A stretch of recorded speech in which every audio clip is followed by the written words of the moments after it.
Nextcloud Honest Review.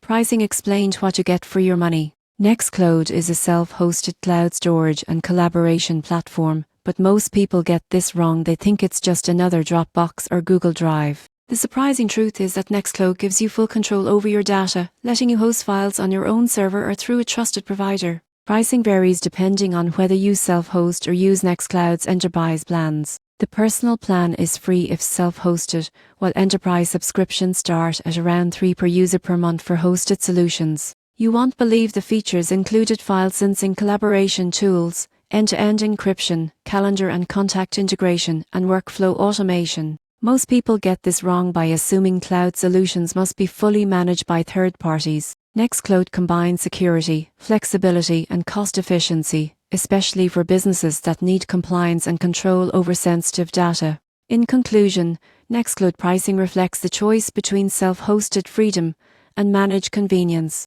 By understanding the cost per user, feature set, and hosting options, you go from zero to pro in evaluating whether Nextcloud is the right solution for secure, flexible cloud storage and collaboration.